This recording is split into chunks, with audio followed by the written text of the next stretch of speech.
Sejam bem-vindos. Antes de começar, gostaria de saber a que horas e de onde está falando. Não esqueça de deixar um like, isso ajuda demais o canal.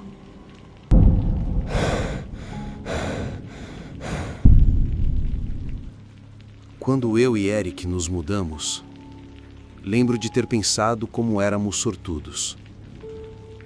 Encontramos este lugar em uma rua tranquila de Milwaukee, repleta de árvores, pacata.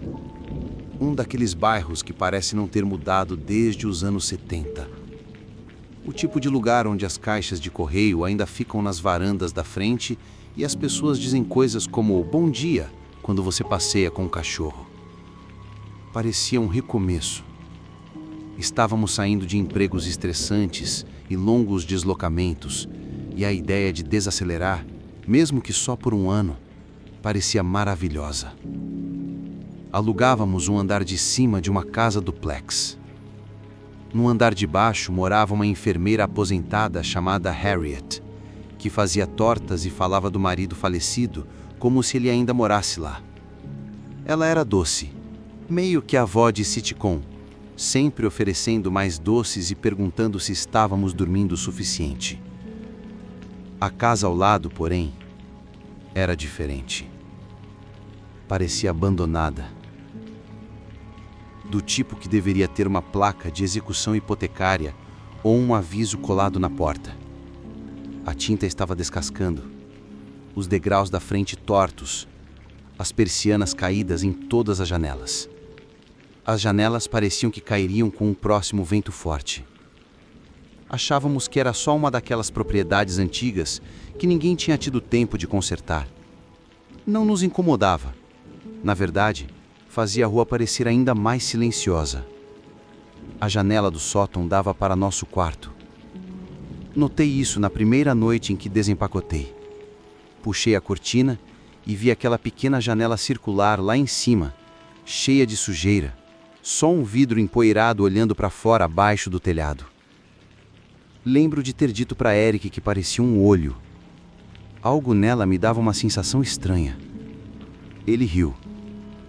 A primeira vez que vi alguém lá foi talvez uma semana depois. Não conseguia dormir. Eram umas 2 da manhã. Levantei para pegar água e acabei rolando o celular perto da janela. Foi quando olhei para cima e vi uma silhueta simplesmente parada lá, imóvel, atrás do vidro do sótão. Estava escuro demais para ver detalhes, mas você sabe quando só sente que tem uma pessoa lá. Foi assim. A forma era inconfundível, ereta, observando. Contei para Eric na manhã seguinte, meio rindo quando falei. "Temos um fantasma no sótão", eu disse. Ele revirou os olhos. "Provavelmente é uma sombra estranha ou seu reflexo. Aquela casa está vazia." No começo acreditei nele, mas depois vi de novo e de novo, sempre no mesmo horário, tarde da noite, sempre no mesmo lugar, aquela mesma silhueta imóvel atrás do vidro do sótão. Comecei a manter as cortinas fechadas, mas não conseguia deixar de ver. Às vezes eu dava uma espiada só para conferir. E lá estava, todo o tempo, como um relógio. Eric começou a se irritar. "Amor, você está se assustando sozinha. Deve ser só lixo na janela, caixas ou um manequim, sei lá. Ninguém mora lá há anos." Mesmo assim, não me convencia. Então, numa tarde de sábado, fui até lá. O quintal da frente estava tomado pelo mato. Folhas secas amontoavam-se nos degraus. A caixa de correio estava enferrujada e o número da casa mal dava para ver. Fiquei na base dos degraus e olhei para a janela do sótão. Agora parecia vazia, só vidro e sujeira. Ia voltar quando notei algo. Uma cortina quase puxada para o lado, depois voltando para o lugar. Afastei-me rápido. Dormir não aconteceu naquela noite. Eu fiquei rolando na cama. Depois disso, comecei a notar pequenas coisas. Barulhos de arranhões à noite. movimento de luz pela janela, como se alguém andasse de um lado para o outro. Uma vez, achei que ouvi uma voz, só um sussurro, mas o suficiente para me congelar. Não eram palavras, só um som baixo e estranho. Eric me mandou parar de assistir tantos documentários de crimes reais. Você tá deixando a imaginação dominar, disse ele. Então, eu tentei deixar pra lá. Até que nevou. Foi numa segunda-feira de manhã cedo. Eu me preparava para o trabalho e saí na varanda para esquentar o carro. Foi quando vi as pegadas. Só um conjunto, frescas, levando da calçada até o caminho da casa ao lado. Paravam na porta. Não havia pegada saindo, só entrando. Chamei Eric. Ele olhou, finalmente olhou, mas só esfregou o rosto e disse: Ok, isso é estranho, mas talvez seja um invasor. Pode ser inofensivo. Não me confortou. Naquela noite, não resisti. Esperei até depois do jantar. Me agasalhei e atravessei o quintal com uma lanterna. A neve ainda estava intacta. Segui as pegadas até os degraus. A porta estava fechada, mas não trancada. Empurrei e abri. O ar dentro cheirava a gesso úmido e mofo. Entrei, iluminando a sala, móveis antigos, papel de parede descascando, sem som, sem movimento. Eu devia ter saído, mas não saí. Achei a escada e comecei a subir. Cada degrau rangia como se anunciasse minha chegada. O ar ficou mais frio conforme subi. Quando cheguei ao topo, virei para a porta do sótão. Estava fechada. Minha mão ficou parada sobre a maçaneta, mas não consegui mexer. Então a porta bateu com força por dentro. Eu saí correndo, voltei para casa. Eric me encontrou na varanda, assustado, perguntando o que aconteceu. Eu não consegui falar, só apontei. Ligamos para a polícia não emergencial. Mandaram uma viatura. 1 hora depois, o policial verificou o lugar e disse que estava vazio. Disse que a porta do sótão estava trancada por dentro e que não havia ninguém lá em cima. Provavelmente vento, disse ele, ou um guaxinim.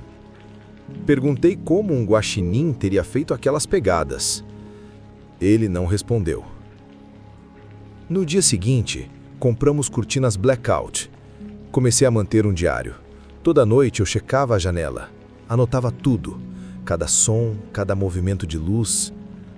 Até comecei a tirar fotos da nossa janela, de cima, tentando capturar algo, qualquer coisa. Mas, eventualmente, as aparições pararam. Não houve mais figura, nem pegadas, nem cortinas abertas. Semanas se passaram. Depois meses. Numa noite, depois de voltar tarde do trabalho, olhei para cima por hábito e a janela do sótão estava aberta. Sem figura, sem sombra, só um círculo negro vazio, onde o vidro antes estava. Quem quer que estivesse lá em cima, não estava mais. Torne-se membro do canal e tenha acesso antecipado aos vídeos. Não se arrependerá.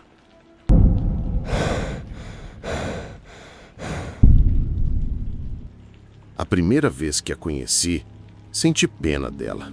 Ela parecia perdida, frágil, de um jeito que fazia você querer enrolá-la em um cobertor e levar um chá para ela. Havia algo nos olhos dela, distante, como se ela estivesse sempre no meio do presente e de uma memória. Acabávamos de nos mudar para a casa do outro lado da rua, eu e meus 2 filhos, de 9 e 12 anos. Um recomeço depois de um divórcio longo e desgastante. O lugar não era nada especial, apenas uma casa modesta em uma rua tranquila de Tucson, com um pequeno quintal na frente e pintura amarela desbotada pelo sol. Era junho de 2016. O calor já estava brutal. E eu conciliava trabalhos remotos de meio período em design gráfico, enquanto tentava dar às crianças um verão minimamente normal. Ela apareceu no dia seguinte à nossa mudança. Eu ainda estava desempacotando caixas na sala quando alguém bateu na porta. Abri e lá estava ela, pequena, talvez 1,50 m, na casa dos 70 ou 80 anos. Vestia um cardigan rosa desbotado sobre um vestido com margaridas e o cabelo branco preso num coque que estava se desfazendo. Parecia a vovó doce de alguém. Sorriu e disse: Ana? Eu balancei a cabeça gentilmente. Não, acho que você bateu na casa errada. Mas ela parecia não me ouvir. Aproximou-se e estendeu uma foto. Uma foto gasta de uma jovem segurando um bebê. Veja, você tinha esse tamanho quando eu te trouxe para casa. A mulher na foto realmente se parecia comigo. Mesmo cabelo escuro, mandíbula quadrada. Por um segundo, foi como olhar para a memória de outra pessoa. Familiar, mas não minha. Sinto muito, disse a ela com cuidado. Meu nome é Rachel. Acabei de me mudar com meus filhos. Ela piscou algumas vezes, claramente lutando para processar o que eu disse. Então sorriu novamente, mas dessa vez parecia forçado, como se ela tentasse se convencer daquilo. Você sempre foi brincalhona, Ana. Eu te vejo em breve. Fiquei parado um tempo depois que ela ia embora, observando-a se arrastar de volta para o outro lado da rua, desaparecer naquela velha casa de tijolos com cortinas desbotadas pelo sol e uma caixa de correio presa com fita adesiva. Naquela noite, enquanto comíamos pizza congelada, contei para as crianças. Minha filha deu de ombros. Assustador, mas inofensivo. Ela voltou na tarde seguinte, depois na manhã seguinte. E novamente no dia seguinte. Sempre com uma foto nova, sempre me chamando de Ana. Às vezes trazia comida, biscoitos queimados embrulhados em papel encerado. Uma vez, uma caçarola de atum que cheirava a plástico derretido. Eu aceitava com um sorriso e jogava fora discretamente depois que ela saía. Na primeira semana, fui paciente. Achei que ela estava sozinha, talvez confusa. Na segunda semana, tentei ser mais firme. Eu não sou Ana, prometo. Mas ela ficava chateada. Os olhos dela se enchiam de lágrimas. Murmurava coisas como: devo estar perdendo ela de novo, ou por que ela mentiria para mim assim? Uma vez ela segurou meu pulso, não forte, mas firme o suficiente para me surpreender. Olhou nos meus olhos e disse: não vá embora de novo, por favor. Comecei a ignorar a campainha. Disse para as crianças não atenderem. Mantínhamos as cortinas fechadas. Ela continuava vindo, todo dia.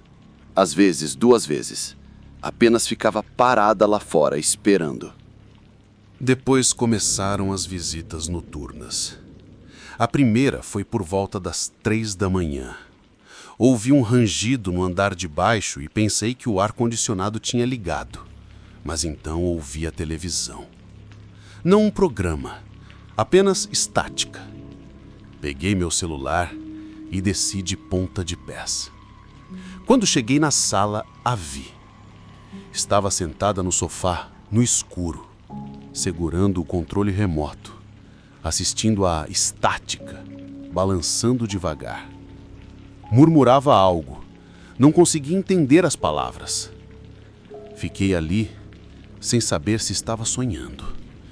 Como você entrou? Perguntei, com a voz trêmula. Ela se virou lentamente, como se demorasse a ouvir minha voz. Você deixou a porta aberta, disse. Eu estava esperando por você, Ana. Eu sabia que a porta estava trancada. Conferia todas as noites, mas não discuti. Afastei-me e liguei para a polícia. Quando chegaram, levaram ela de volta para casa. Um policial ficou para trás, disse que não havia sinais de arrombamento. Talvez eu tivesse esquecido de trancar, talvez a porta não tivesse encaixado direito. Talvez. Disseram que a filha dela morreu em um acidente de carro. Ela nunca aceitou. Morava sozinha e não foi considerada um risco. Liguei para os serviços de proteção ao adulto. Uma assistente social apareceu 2 semanas depois. Era simpática, muito profissional, mas dava para perceber que não estava emocionalmente envolvida. Disse que, a menos que a mulher apresentasse sinais de autoagressão ou violência, não havia muito o que fazer. Não representava perigo.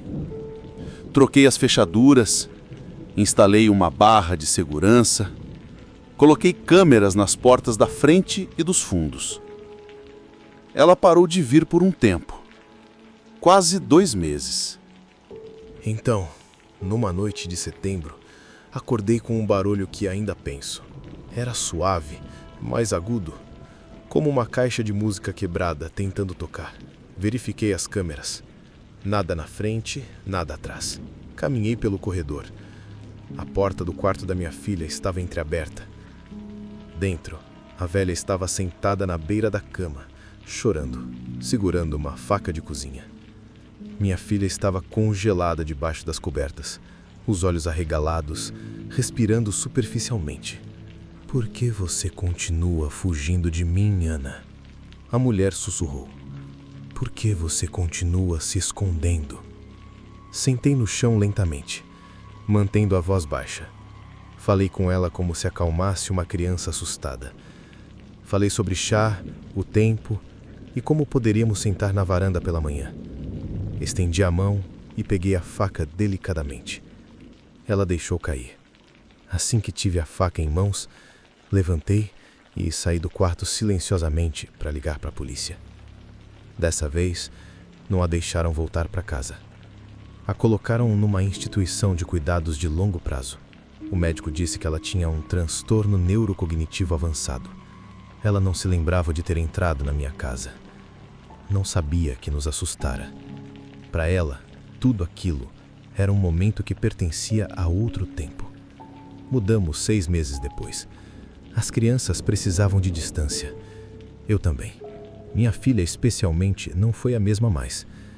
Antes era animada, barulhenta, do tipo que cantava alto no banco de trás e dormia com as luzes apagadas. Agora, ela confere 2 vezes cada trava antes de dormir. Insiste em dormir com a porta bem fechada e enfia uma cadeira na maçaneta quase todas as noites. Uma vez a encontrei dormindo no armário, com uma lanterna apertada no peito. Ela não gosta de falar sobre isso.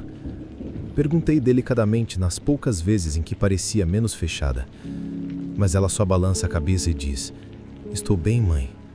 Então, deixei para lá. Às vezes, o silêncio é mais seguro do que lembrar.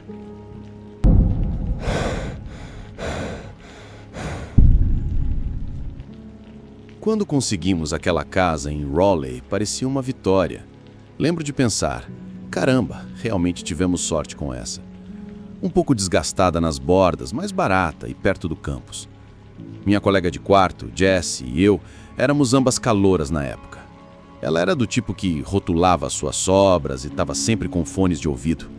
Eu era mais caótica. Acho que nos equilibrávamos. A casa tinha escadas rangentes, pisos de madeira arranhados e um cheiro estranho no corredor que nunca desaparecia completamente. Algo entre naftalina e poeira, mas parecia a casa de faculdade.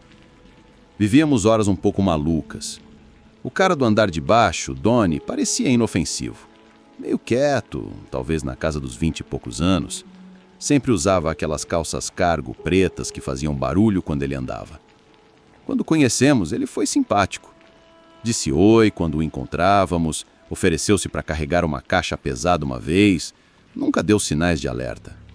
Até conversou com a Jessie uma vez sobre cafeterias locais, contou onde tinham os melhores croissants de amêndoas e perguntou se gostávamos de gatos, porque às vezes deixava comida para um gato de rua que aparecia por ali. Ele sorria bastante, aquele tipo de sorriso que te faz sentir culpado por imaginar o pior. Isso foi em setembro. Quando outubro chegou, Jessie e eu estávamos mergulhadas nos exames de meio semestre e quase não ficávamos em casa. Uma noite, Jess comentou que Donnie dava uma sensação estranha, mas eu não pensei muito nisso. Estava ocupada demais com as aulas e o trabalho. Então, naquele fim de semana, no começo de novembro, ela foi visitar os pais em Charlotte. Eu não me importei de ficar sozinha. Tinha um trabalho para fazer, a geladeira cheia de petiscos e planos de assistir TV boba. Até acendi uma vela, algo quente e com um cheiro de canela, e coloquei música enquanto limpava.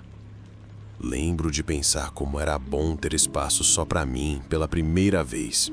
Na primeira noite foi tranquila. Fiz macarrão com queijo, me enrolei no cobertor e dormi cedo. Mas perto da meia-noite, meu telefone vibrou. Número desconhecido. Ei, desculpa se isso é estranho. Só queria desejar boa noite.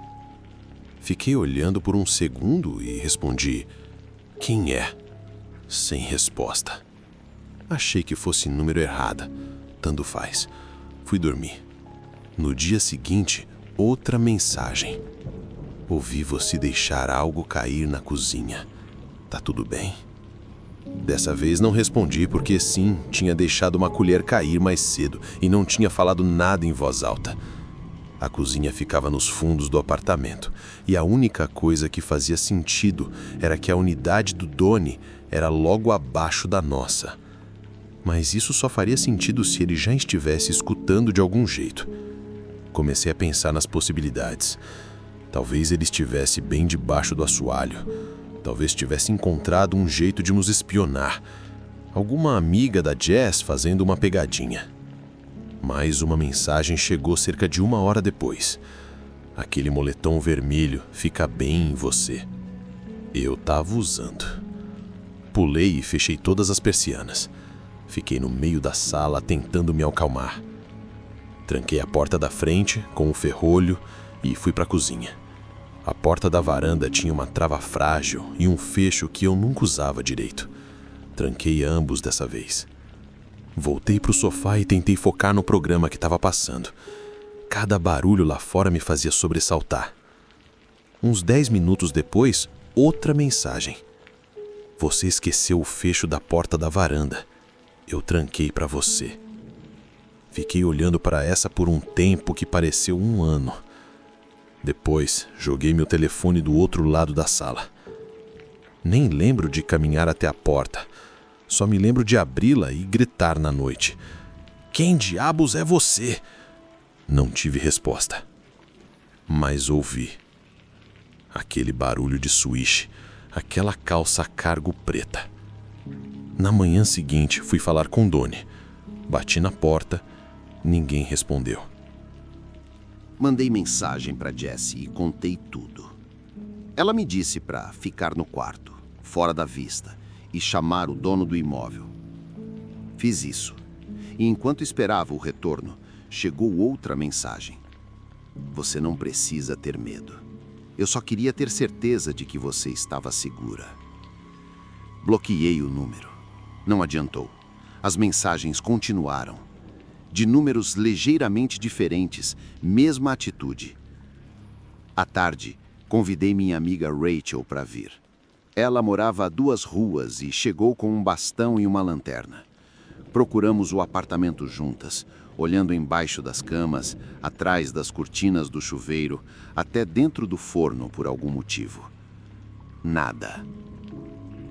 Ela ficou até tarde e prometeu voltar na manhã seguinte. Naquela noite, acordei com um som de passos bem acima de mim, no telhado. Nossa unidade não tinha acesso ao telhado. Fiquei imóvel, segurando a respiração. Os passos se moveram lentamente para a beirada do prédio e pararam. Esperei. Nada. Verifiquei todas as janelas, acendi todas as luzes. Nada. Naquela manhã, uma carta foi deslizada por baixo da porta. Era uma mensagem impressa. Eu gosto quando você faz chá.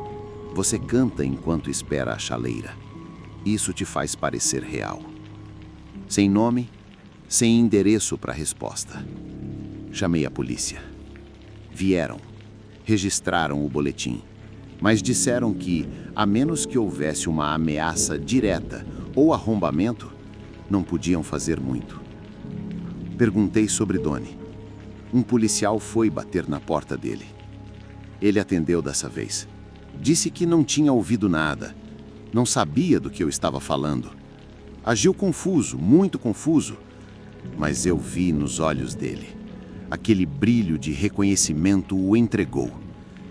Eles não puderam fazer nada. Não realmente. Ainda não. Comprei um trava-porta, um spray de pimenta e fiquei acordada a noite toda nos dias seguintes. Nada aconteceu por um tempo. Então, no último fim de semana antes do Dia de Ação de Graças, Jessie voltou. Eu não tinha contado tudo para ela, não queria assustá-la. Já estávamos falando em procurar um novo lugar na primavera. Achei que poderia aguentar até lá. Naquela noite de sábado, ela encontrou algo. Um buraco na parede atrás da estante. Não era grande, só o suficiente para espiar. Olhava direto para nossa sala. Tiramos a estante e encontramos uma tampa de ventilação antiga com um canto quebrado. Quando olhamos melhor, não era só a sala. Havia mais buracos, minúsculos, no quarto e no banheiro. Eu mal conseguia respirar. Ligamos para o dono do imóvel e exigimos rescindir o contrato. Ele veio 2 dias depois e não discutiu. Nos mudamos naquela semana.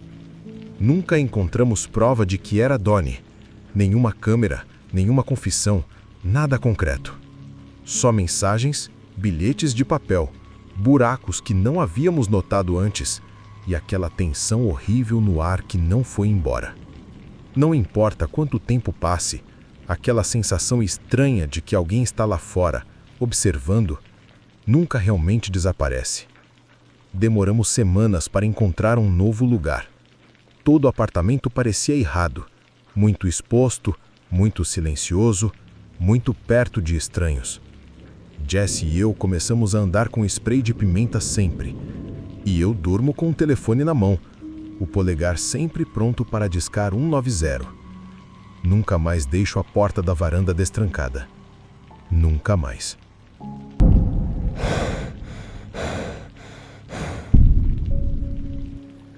Eu trabalho em uma loja de conveniência em Missoula, Montana. Principalmente no turno da madrugada, o que significa que chego em casa bem na hora de ver a lua se despedir e o sol começar sua preguiçosa subida sobre as montanhas. Dormir é superestimado. Pelo menos é isso que eu me digo depois do meu 3º copo de café preto ruim. Quando você trabalha à noite por tempo suficiente, seu corpo esquece como dormir como uma pessoa normal. Você aprende a existir naquele estado intermediário. Meio acordado, meio ligado, sempre um pouco tenso. Enfim, eu moro na parte de cima de um duplex, a poucos quarteirões da loja. Aquele tipo de lugar que você aluga quando está na casa dos 30 e percebe que já é velho demais para dividir apartamento, mas ainda está muito quebrado para algo decente. Tem suas manias. Escadas rangendo, uma cozinha dos anos 80, um aquecedor que parece estar tossindo e um cheiro persistente de mofo nas paredes, não importa o quanto eu borrife spray antifúngico. Mas é quieto, ou pelo menos costumava ser. A parte de baixo foi alugada por um cara chamado Travis. Acho que ele está na casa dos 40 e poucos anos. Alto, mas meio curvado, sempre usando aqueles tênis ortopédicos estranhos e um gorro verde, faça chuva ou faça sol. Desde que me mudei, trocamos talvez umas 10 palavras. Ele não atende a porta quando eu bato. As encomendas se acumulam na porta dele. Nunca música, nunca luzes. Uma vez brinquei com uma amiga dizendo que morava acima de um fantasma. Ninguém nunca viu ele sair e ninguém nunca o visitou. Mas então eu comecei a ouvir coisas. Pequenos sons repetitivos de arranhar no meio da noite. Eu chegava em casa por volta das 3h30. Tirava os sapatos, esquentava as sobras que tivesse e me sentava em frente à TV para relaxar. Foi quando ouvi aquilo. Claro, mas fraco. Arranhar, pausa, arranhar de novo. Quase como alguém arrastando um galho devagar no cimento. Achei que Travis era só esquisito. Talvez ele fosse uma daquelas pessoas que reorganizam os móveis compulsivamente. Talvez tivesse um animal de estimação. Talvez estivesse construindo algo. Tentei ignorar. Todo mundo tem suas manias. Então veio o som de arrastar. Mais alto. mais pesado, como se alguém estivesse arrastando uma árvore morta pelo chão. Eu ficava ali congelado, ouvindo o som se mover pelo assoalho abaixo de mim, devagar e irregular, como se fosse difícil. Durava vários minutos. Às vezes parava de repente e eu me inclinava para ouvir melhor, só para o som voltar assim que eu relaxava. Uma vez bati no chão só para ver se parava. Não parou. Alguns dias depois, perguntei ao nosso senhorio, Dom, se ele tinha ouvido alguma coisa do Travis. Dom deu de ombros e disse que o Travis pagava o aluguel em dia, então não se importava com o que o cara fazia, desde que não colocasse fogo na casa. Típico Dom. Se o lugar não tivesse pegando fogo, ele não queria se preocupar. Naquela noite, cheguei em casa e ouvi algo novo, um rosnado. Juro que não estou inventando. Não era uma voz humana. Soava como um cachorro grande com a garganta cheia de areia. Um longo e baixo rosnado que parecia vibrar pelo chão e entrar nos meus ossos. Eu estava comendo um burrito requentado, parei no meio da mordida, prendendo a respiração enquanto o som continuava. Desliguei tudo e só escutei. Não aconteceu de novo, mas depois daquela noite não consegui relaxar. Fiquei esperando ouvir aquilo, sempre alerta. Comecei a deixar a luz do corredor acesa. Mantive um martelo ao lado da cama. Não um taco de beisebol, um martelo. Nem sei por quê. Talvez porque parecia mais pesado na mão, mais definitivo. A pior parte era a porta do porão. Ela fica no corredor entre as duas unidades e leva para um espaço compartilhado de lavanderia e armazenamento. Geralmente trancada. Sempre trancada. Eu tinha checado uma vez por curiosidade quando me mudei. Rangia, mas não abria. Até que um dia abriu. Numa tarde de domingo, cheguei cedo do trabalho e a porta estava entreaberta.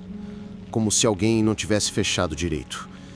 Eu deveria ter subido e ignorado, mas não. Curiosidade é uma coisa terrível. Peguei o celular, liguei a lanterna e entrei. Cheirava a papelão molhado e algo velho. Aquele tipo de cheiro que fica em porões, sótãos e lugares que as pessoas preferem esquecer. As escadas rangiam sob meus pés enquanto eu descia devagar. Poeira dançava no feixe de luz. Caixas, prateleiras, ferramentas empoeiradas, uma velha bicicleta ergométrica. Nada alarmante. Até que vi a lona. Estava amassada num canto mais distante, atrás de uma prateleira. Algo ali parecia errado. Não só o jeito que estava amontoada, mas a forma embaixo dela. Irregular, como se tivesse algo ou alguém lá embaixo. Dei 2 passos para frente. Algo se mexeu. Só um leve tremor, mas suficiente. Saí correndo escada acima e bati a porta com força.